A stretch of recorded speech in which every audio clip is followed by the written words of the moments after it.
अस्सलाम वालेकुम, मेरा नाम इरफान है और उम्मीद है आप सब लोग खैरियत से होंगे। आज की वीडियो में हम बात करेंगे G17 के बारे में। G17 जिसे supreme court cooperative housing society भी कहा जाता है, ये एक इंतहाई प्राइम लोकेशन पे डेवलप होने वाला इस्लामाबाद का सेक्टर है। इसकी लोकेशन अगर आपको मैं बताता चलूं तो सुप्रीम कोर्ट की ये जो सोसाइटी है G17, ये बिल्कुल मेन मोटरवे पे आती है। और अगर आप मेन मोटरवे पे आपने ट्रेवल किया हो तो ये इसकी लोकेशन 18, जो कि एक बहुत फेमस ब्रांड बन चुका है रियल एस्टेट का, उसके बिल्कुल ऑपोजिट है। अब G17 को, क्योंकि इसके नाम से जाहिर है supreme court cooperative housing society है, तो इसके developers supreme court of Pakistan है, जिन्होंने इसको लॉन्च एक्चुअली किया था अपने एम्प्लॉयज के लिए। और उसके बाद ऑब्वियसली इनको एनओसी नहीं मिल सका था, जिसकी वजह से इनकी डेवलपमेंट में काफी डिले हुआ। और रिसेंटली यानी कि इसी साल इनको एनओसी मिला और उसके बाद इनकी यहाँ पे डेवलपमेंट प्रैक्टिकली यहाँ पे स्टार्ट हुई। आपको मैं थोड़ा सा बताता चलूं कि G17 में जो एनओसी इस वक्त अप्रूव हुआ है वो G17-1 और G17-2 का हुआ है, जबकि G17-3 और 4 अभी तक इनको एनओसी नहीं मिला। और इस वजह से यहाँ पे आप कह सकते हैं कि इन G17-3 और 4 में लोगों का इतना ज्यादा इंटरेस्ट भी नहीं है सेल परचेज के लिए। अब G17 की, जैसा कि मैं आपको थोड़ा सा लोकेशन के बारे में मैंने गाइड किया है, तो आपको अंदाजा हो गया होगा कि ये कितनी ज्यादा प्राइम लोकेशन पे आती है। और इनकी इस वक्त G17 के बारे में आप इसलिए भी कह सकते हैं कि ये बड़ा एक लुक्रेटिव ऑप्शन है इन्वेस्टमेंट के लिए, क्योंकि इनको रिसेंटली इंटरचेंज मिलने जा रहा है जो कि ऑलरेडी अप्रूव्ड है। जो इंटरचेंज अप्रूव हुआ है उसका देखें, दो मेन प्राइम बेनिफिशरीज होंगे। एक तरफ 18 हाउसिंग प्रोजेक्ट जो है उसको इसका बेनिफिट होगा, और दूसरी तरफ क्योंकि ऑपोजिट उसके G17 आती है तो इसलिए G17 को उसका एक बहुत बड़ा बेनिफिट होगा। और ये भी काफी तरफ से कहा जा रहा है कि एक प्रोजेक्ट अप्रूव हो चुका है जिसके अंदर G17, G16 और G15 को आपस में कनेक्ट किया जाएगा, इन तीनों सेक्टर्स को। और उसके बाद G17 की वर्थ और भी ज्यादा बढ़ जाएगी, क्योंकि वो ऑलरेडी G15 और G16 क्योंकि डेवलप्ड सेक्टर्स हैं, इसलिए G17 की वर्थ में और ज्यादा इजाफा होगा इसको इंटरचेंज मिलने के बाद। अब यहाँ पे अगर इन्वेस्टमेंट की बात करते हैं तो G17 में जो 5 मरला का प्लॉट है यानी कि फाइल है, वो आपको तकरीबन 40 to 45 लाख के दरमियान में मिल जाती है। देन इसी तरह 7 मरला 50 to 55 के दरमियान में आपको मिल जाता है। देन 10 मरला है वो अराउंड 60 लाख के आपको मिल जाता है। देन 40-80 का प्लॉट है वो अराउंड 75 to 70 के ब्रैकेट में आपको मिल जाता है।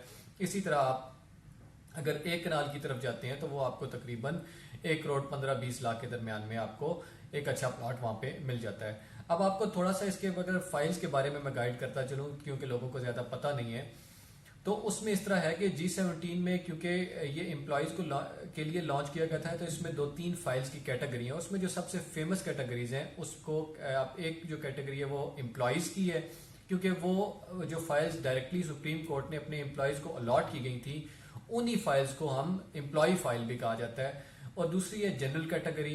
अब जो जनरल कैटेगरी है वो एम्प्लॉयज ने जो फाइल्स लेके आगे अगर किसी ने सेल आउट कर दिया लोगों को, तो वो जनरल कैटेगरी में आ जाती है। इसलिए एम्प्लॉयज और जो जनरल कैटेगरी है उसको तकरीबन आप एक तरीके से उनको डील करते हैं।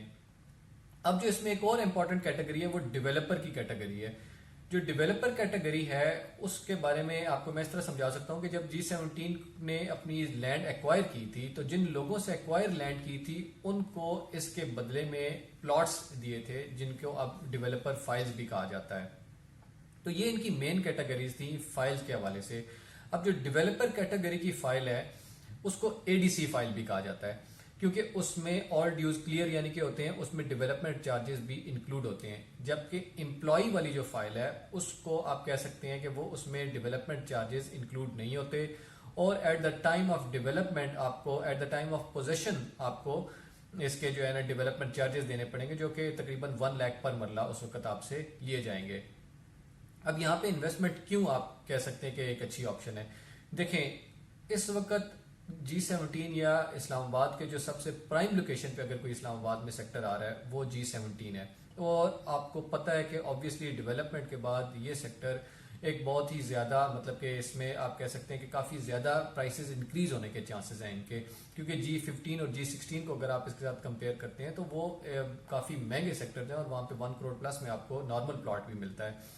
तो इसी तरीके से इस वक्त अगर G17 के प्राइसेस कम है तो वो आपके लिए एक लुक्रेटिव ऑप्शन है इन्वेस्टमेंट के लिए, क्योंकि जैसे ही यहाँ पे डेवलपमेंट होगी जो कि स्टार्ट हो चुकी है, तो उसके बाद आपको कह सकते हैं कि यहाँ पे एक अच्छा रिटर्न मिलेगा।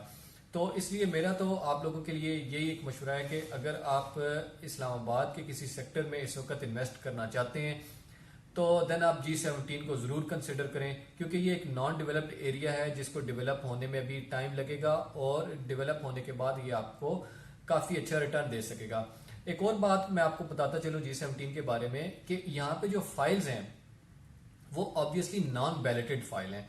उनकी बैलेटिंग अभी एक्सपेक्ट हम नहीं कर रहे, रिसेंटली उसको तकरीबन थोड़ा सा टाइम लगेगा, उसके बाद उनकी बैलेटिंग होगी और उसके बाद फिर जब इनकी डेवलपमेंट हो चुकी होगी तब आपको पोजीशन मिलेगा। तो तकरीबन अगर हम इन वर्स्ट केस सिनेरियोज भी जाते हैं तो ये तकरीबन अराउंड 2.5 से 3 साल का टाइम पीरियड लग सकता है, लेकिन उस टाइम पीरियड के बाद इनकी प्राइसेस काफी ज्यादा इंक्रीज होंगी और डेवलपमेंट के दौरान जैसे जैसे डेवलपमेंट होती जाएगी यहाँ पे प्राइसेस प्लॉट्स की वो इंक्रीज होती जाएंगी।